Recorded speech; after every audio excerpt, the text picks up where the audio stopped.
Hello to everyone, and we are going to start our next topic. In last topic, we are discussing about the surface chemistry, and the topic is classification. And we have discussed some point of classification. And next point of classification is that the based upon molecular size. Molecular size के base के ऊपर जो है we can also classify colloids and depending upon size these are of three types. Size के ऊपर depend जो करती है ये तीन टाइप की है. वन इज कॉल्ड जो है multi molecular collides,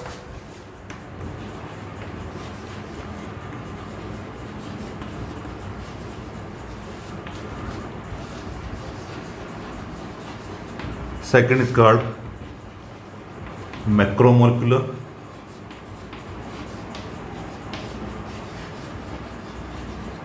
third is called associated colloids or measles. तो ये तीन टाइप की हैं, multi molecular colloids, macromolecular colloids and associated colloids, और we also called Meselson.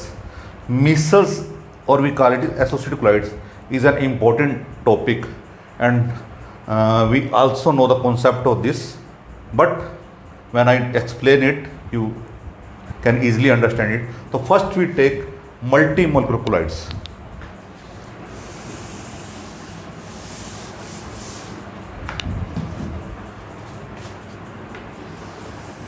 Multi molecular, multi का मतलब ज़्यादा, मोलिक्यूल्स, तो इसमें मल्टी मोलिक्यूल्स होंगे, उसको हम कहते हैं multi molecular colloids. So in this case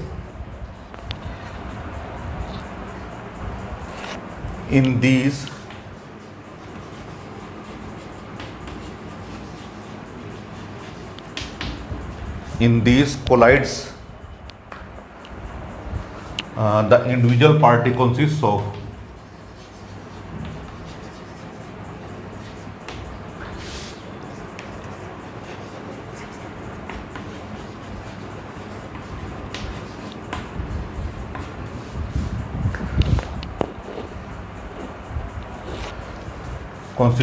aggregate of atoms or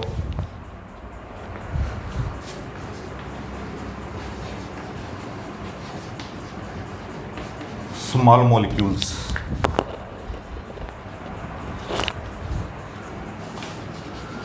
with molecular size less than 10 to minus 3,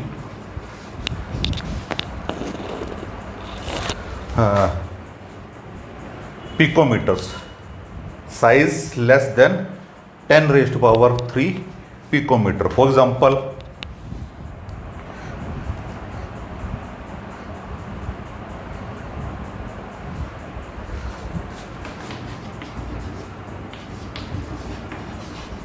gold particles and sulfur.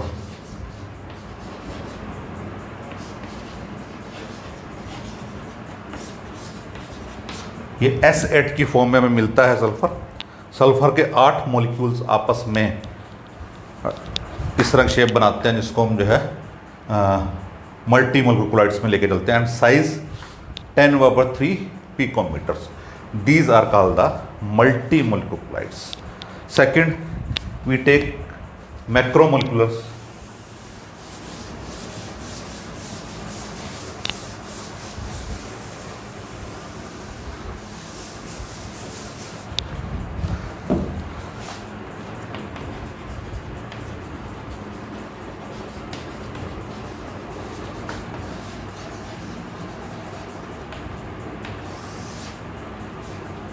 Macro MaCrO। एक होता है माइक्रो, माइक्रो का मतलब होता है बहुत छोटे, मैक्रो का मतलब होता है बड़े। So macromolecular colloids, and in this type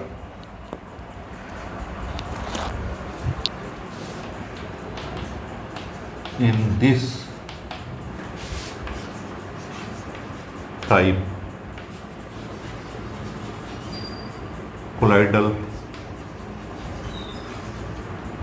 particles are of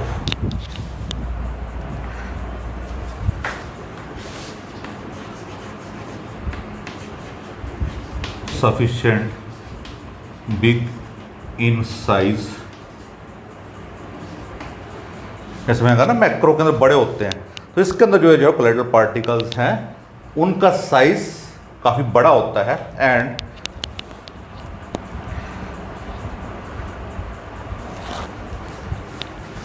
they are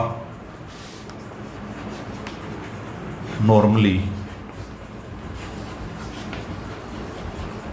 polymers. इनमें ज़्यादातर पॉलीमर्स को लेके चलते हैं, and the naturally occurring macromolecular colloids are starch, cellulose, and proteins. So these are naturally occurring, जो हमें प्राकृतिक रूप से मिलते हैं हमें, so these are called macromolecular colloids. And third is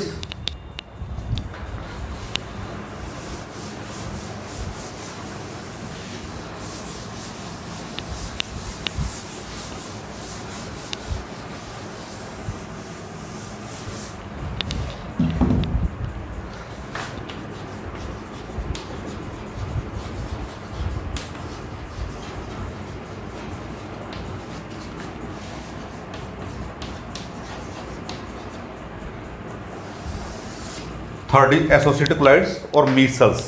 In this type there are certain substances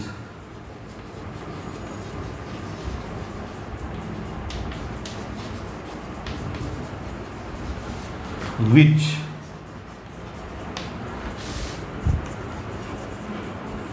behave as a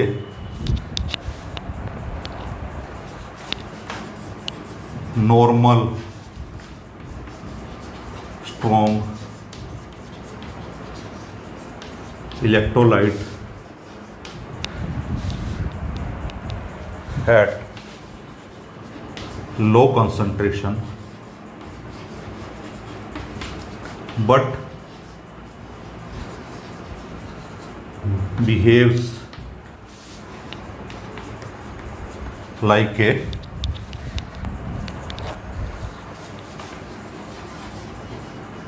colloid at higher concentration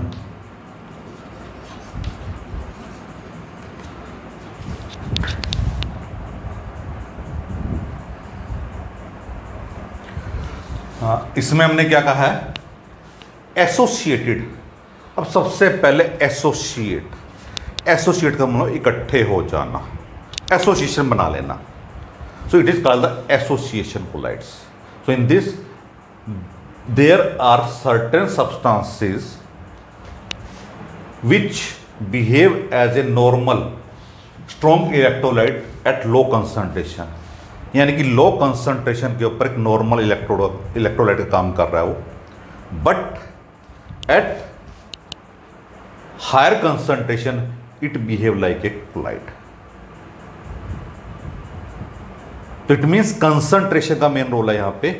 low concentration के ऊपर normal electrolyte, and at higher concentration it becomes a colloid, and this behaviour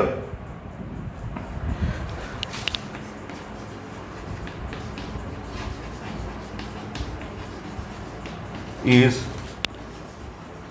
due to formation of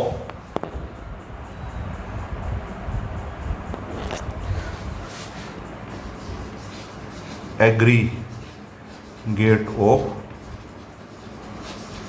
small particles. किसके अंदर जो है ये जो behaviour है due to formation of aggregate of small particle, यानी कि छोटे पार्टिकल्स इकट्ठे हो जाते हैं and due to this reason they get, और we can say they get associated, इकट्ठे होने वालों एसोसिएशन होना इसके अंदर जो है, and this such particles are called micelle. तो ये मीसल मेनली है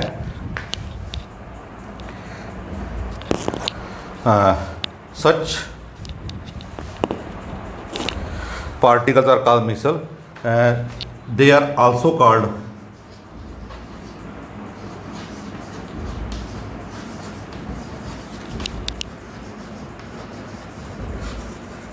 एसोसिएटेड कोलाइड्स।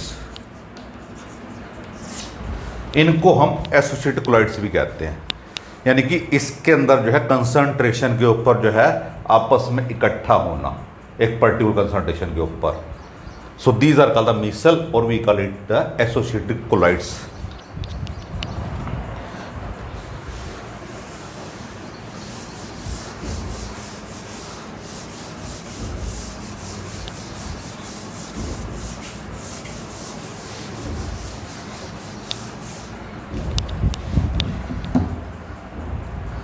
अब ये जो हमने कहा मीसल या एसोसिएटेड कोलाइड्स, जैसे हमने कहा कि एक पर्टिकुलर कंसंट्रेशन के ऊपर जो है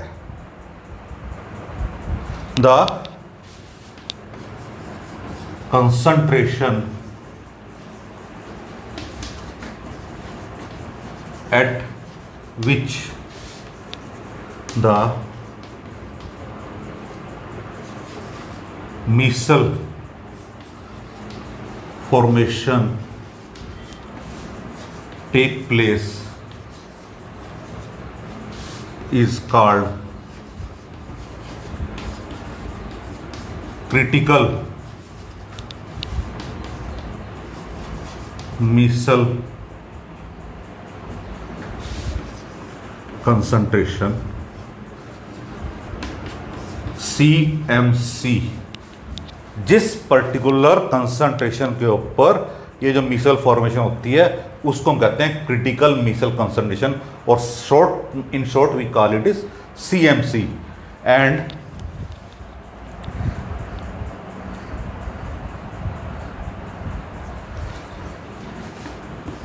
and the temperature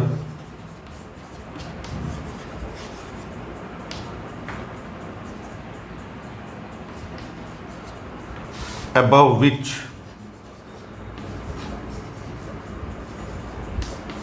this formation will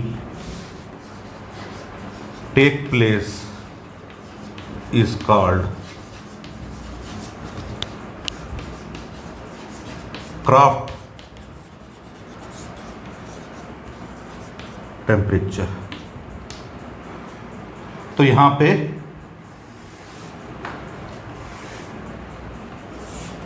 दो चीजें कही मैंने, critical micelle concentration and Kraft temperature. तो Kraft temperature above which the micelle formation will take place, and the critical micelle concentration, that minimum concentration where the formation of micelle take place. So this is called the associated colloid or micelle formation.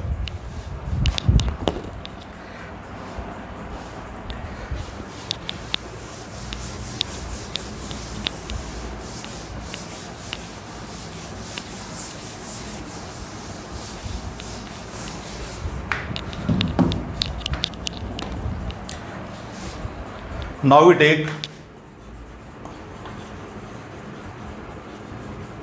mechanism of micelle formation.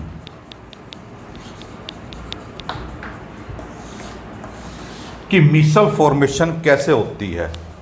हम इसके अंदर जो है एक साबुन का example लेके चलते हैं। साबुन मेनली क्या होते हैं, RCOONA, हायर फैटी एसिड के जो है सोडियम या पोटाशियम साल्ट होते हैं जो है। तो इसमें मैं एग्जांपल ले रहा हूं, इसके अंदर जो है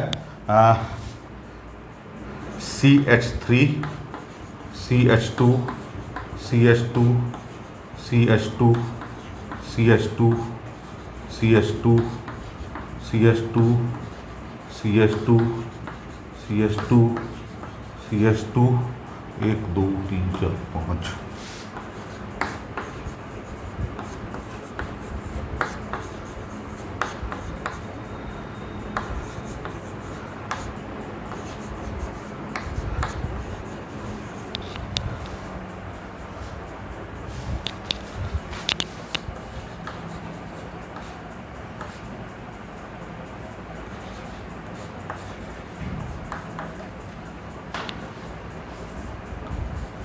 ये एग्जांपल लिया मैंने 1 2 3 4 5 6 7 8 9 10 11 12 13 14 15 16 17, यानी कि यहाँ R की वैल्यू मैंने 17 लिया यहाँ पे, C17 एंड H33 COON। ये मैंने एक एग्जांपल लिया यहाँ पे। तो इसमें जो है जो मिसल फॉर्मेशन की हम बात कर रहे हैं with the example of soap. ये एक साबुन है, साबुन का मैंने यहां पे एग्जांपल लिया, इसकी हेल्प से हम यहां पे डिस्कस करेंगे।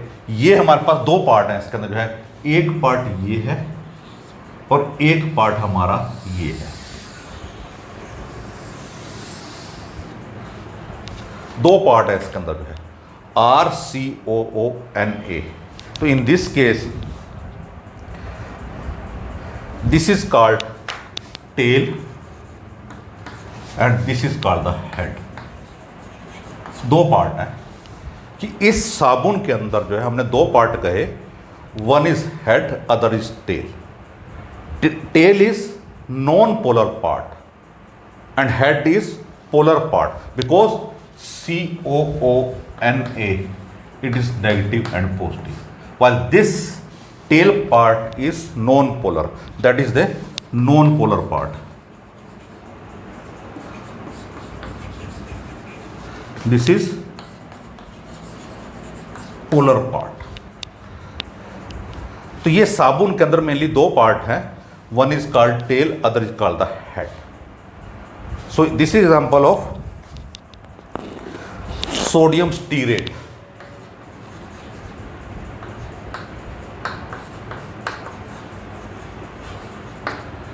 ये जो है सोडियम स्टीरेट है, जिसमें C17 CH3 CH2 16 COONA की बात किया। तो ये इसके अकॉर्डिंग हम मीजल फॉर्मेशन कैसे बात करेंगे, जिसको मैकेनिज्म है इसकी। तो इसमें जैसे मैंने आपको पूरा फार्मूला लिख दिया यहाँ पे, CH3 CH2 CH2 CH2 करते करते मैंने यहाँ तक आपको फार्मूला लिखा। ये COONA है, सोडियम स्टीरेट। तो based upon this one it is non-polar, that means alkyl part is non-polar where this carboxyl part is polar, and when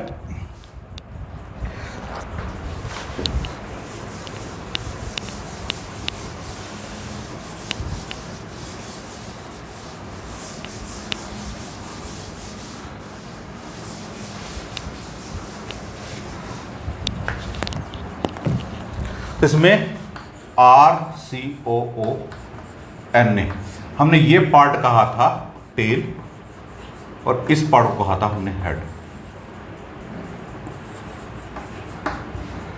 जब पानी के अंदर जो है हम साबुन को डिजोल्व करते हैं, when we dissolve soap in water, और वी कैन से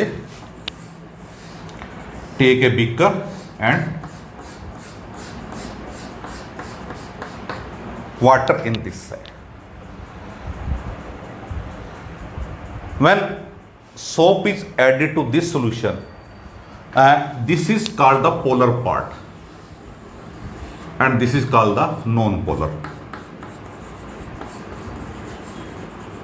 This is called the water is a polar liquid. तो इट मीन्स ये जो पोलर पार्ट है इट अट्रैक्टेड टुवर्ड्स वाटर, तो इट मीन्स ये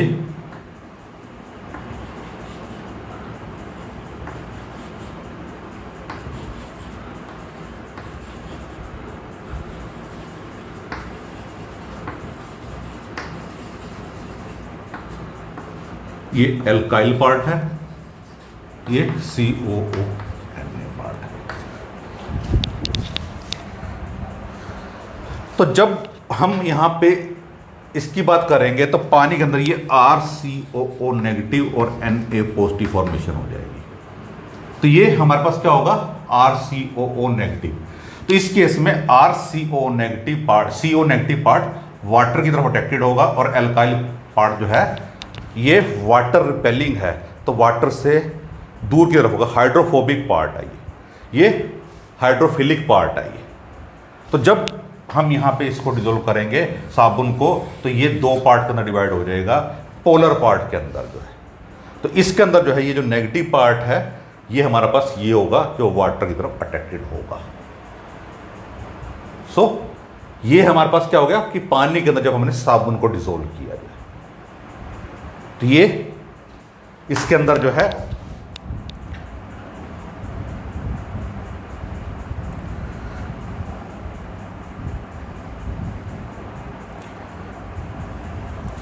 नाउ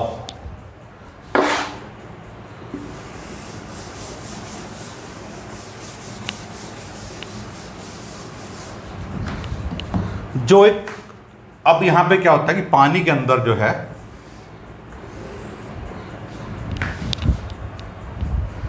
कि जब इनका एग्रीगेट, हम मिसल फॉर्मेशन क्या था, एग्रीगेट,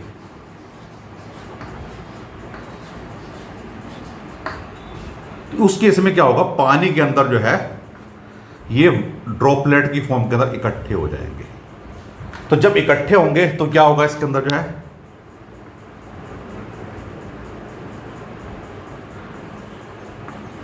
और ये नेगेटिव पार्ट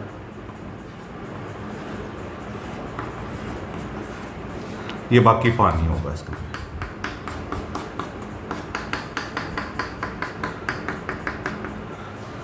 ये मिसल फॉर्मेशन हो गया।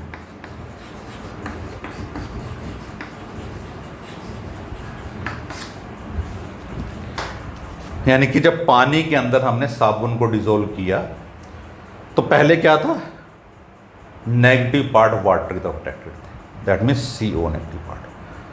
When aggregation will take place, it becomes a spherical surface and alkyl parts are moved inward and negative part, that is water attracting part, that will create a micelle formation.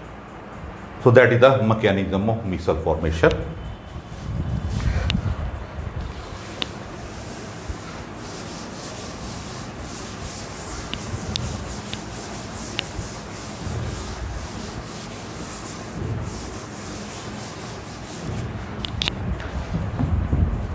Next is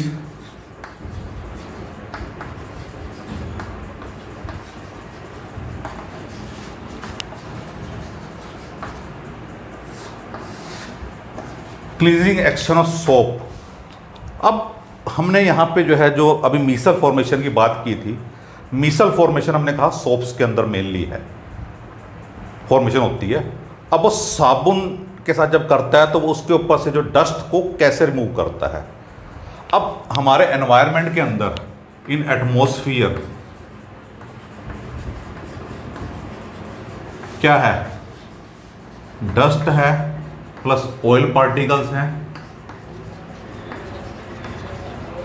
या हमारे body के ऊपर जब हमारी respiration होती है, पसीना आता है हमें, तो कुछ डस्ट जो है स्वेटिंग जो हमें होती है उसके ऊपर भी डस्ट पार्टिकल्स आके चिपक जाते हैं, या हमारे कपड़े के ऊपर भी जो है डस्ट पार्टिकल्स आके चिपक जाते हैं।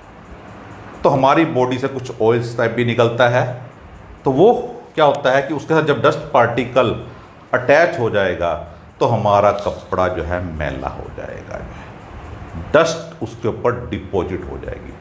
अब साबुन वहाँ पे काम कैसे करेगा इसके अंदर जो है, अब हमने मिसल फॉर्मेशन क्या कहा था,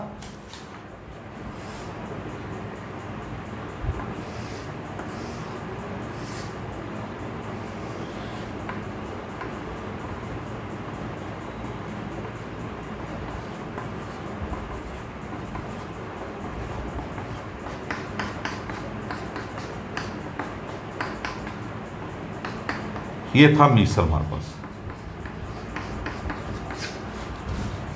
किसके अंदर जो है, जो साबुन की जो झाग थी वो इस तरह से हमारे पानी के अंदर है।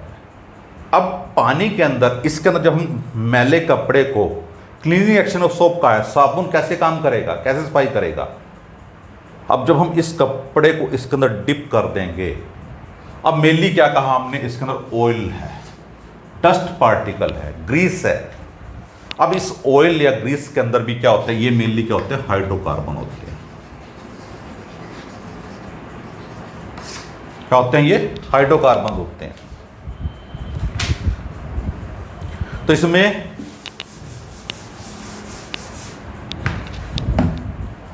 कि मान लो मेरा ये फाइबर है,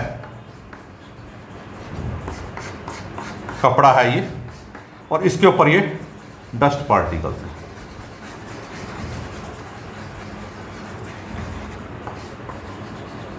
जिसको साथ ऑयल और ग्रीस भी हो सकती है, तेल या ग्रीस वगैरह हो सकती है इसके अंदर जो है डस्ट पार्टिकल के साथ। अब इसके अंदर साबुन के जो है हमने कहा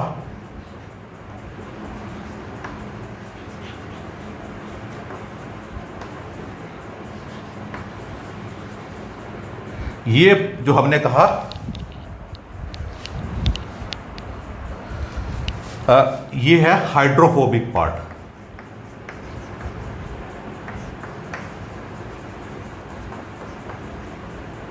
और ये है,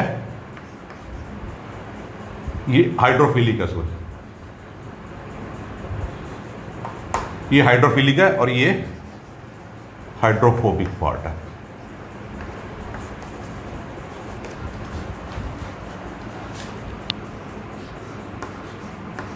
या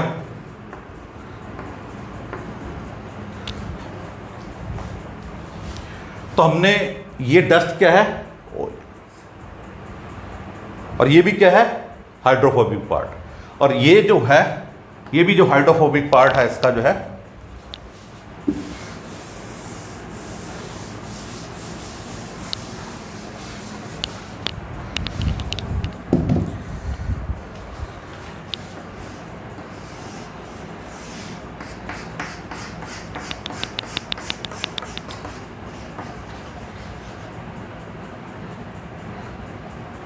ये जो फाइबर है, अब जब इसके ऊपर सोप पार्टिकल्स आएंगे इसके नज़दीक, तो ये क्या करेगा, इस ग्रीस पार्टिकल्स को इकट्ठा एक ड्रॉपलेट बना देगा। यानी कि ये हमारे पास एक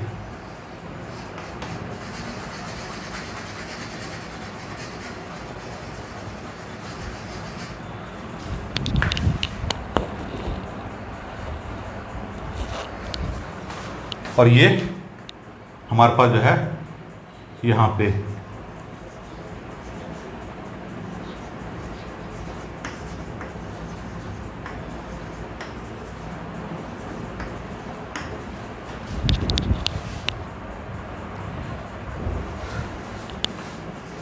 ये क्या बन गया, एक ग्रीस ड्रॉपलेट।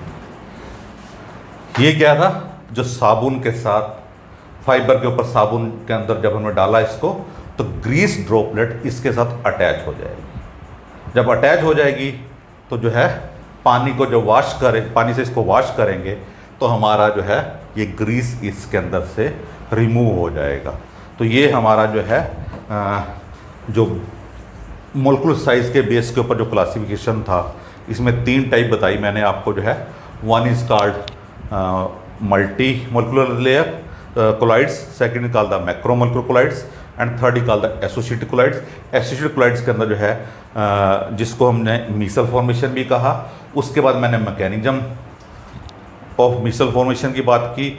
मैकेनिज्म के बाद हमने कहा कि क्लीनिंग एक्शन ऑफ सोप, कि साबुन साफ करने का काम कैसे करता है, तो ये उसके अंदर एक्सप्लेन किया मैंने। इसके अंदर जो है कि किस तरह से जो है हमारे कपड़े के ऊपर जो है जो डस्ट पार्टिकल्स हैं जो कपड़े के साथ ऑयल के साथ चिपक जाते हैं वो किस तरह से रिमूव होते हैं, उसके बारे में हमें बात की। तो आज का डिस्कशन इतना ही रहेगा जो है, बाकी हम जो है नेक्स्ट वीडियो के में एक्सप्लेन करेंगे। आज के लिए धन्यवाद।